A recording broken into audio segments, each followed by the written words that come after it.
everybody, 4x4 Diesel. It's Anthony here, and I've just got a quick video, a bit of information for you on how to look after your air conditioning and your air conditioning compressor. That's okay, mate. You can choke on thin air. We have a guest here in the vehicle, and it was perfect timing to choke on thin air. On my coffee. On my coffee. Hot coffee, was it? Yeah, it was my There coffee. you go. Was the coffee any good?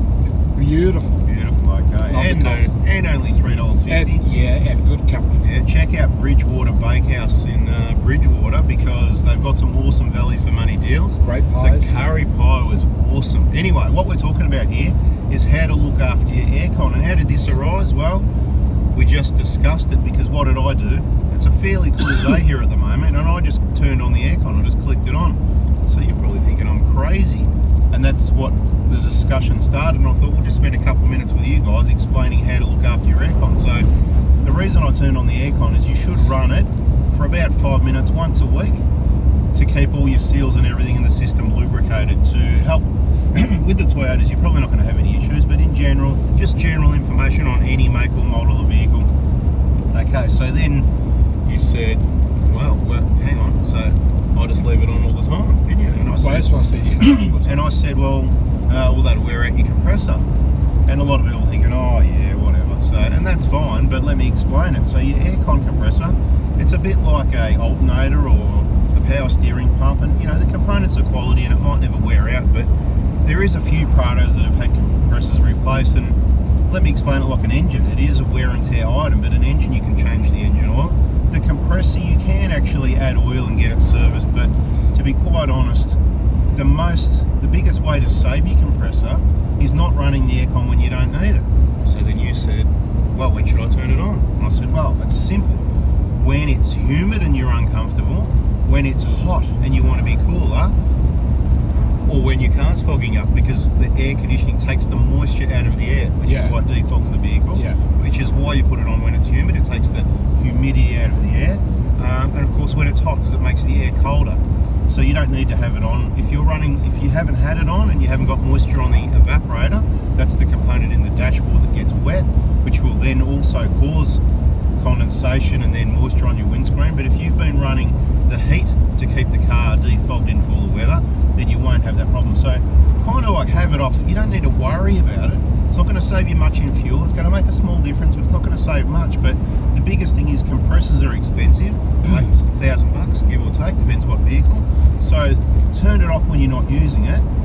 Run it about once a week for 5 minutes. I'm going to turn it off again now because I've been talking about 3 minutes. I turned it on 2 minutes, so that job's done. We don't need the aircon. So that's when you run it, once a week for 5 minutes, or whenever you're hot, humid, or fogging up. Thanks for listening. Bada bing. Bada boom. Catch ya. The question I want to ask, in a hot climate like Queensland, you're not going to turn the aircon off, are you, because it's so hot? I am, because it's not hot in winter. So in June and July, it's beautiful. It's 22 degrees, 25 degrees. But summer. Yeah, that's right. So summer, well, early in the morning you might turn it off, yeah? So if you go out at 6 o'clock in the morning for a coffee, because everybody's up at bloody 4 a.m. because it's daylight, ridiculous. Right. Everyone's in bed asleep at 8. Right. So early in the morning, it could be 20, 25 degrees, whatever. Yeah. You know, nice and hot. Melbourne's top in the middle of the day. That time of the year wouldn't even be that. But anyway, you get what I mean. So in summer, early in the morning and late at night, but then if it's humid, you could have it 24 degrees and so humid instead.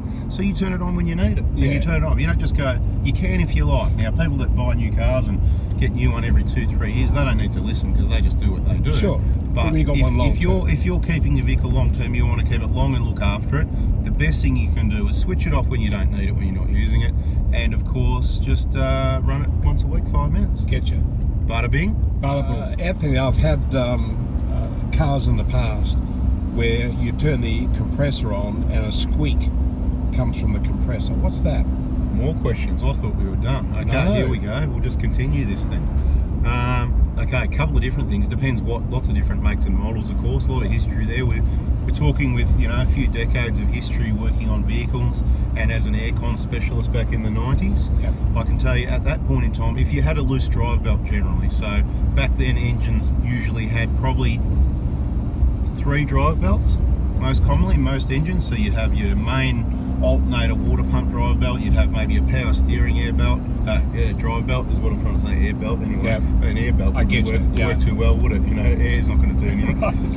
And an aircon belt, air conditioner belt. So there's 3 different belts. You could have tension up at service type thing, so if they didn't do that, or when you put a new belt on, it does stretch a lot, so you do need to put it on. You don't want to overstress the bearing and overdo it, so it's important to run the vehicle 5 minutes and then check the tension again. And then of course each service, back in the day that was part of service, so now it's all generally serpentine belts and self-tensioning. So back then the tension on the drive belt could have been one, it could have been an old tired belt. Belts needed a lot more maintenance and changing back then.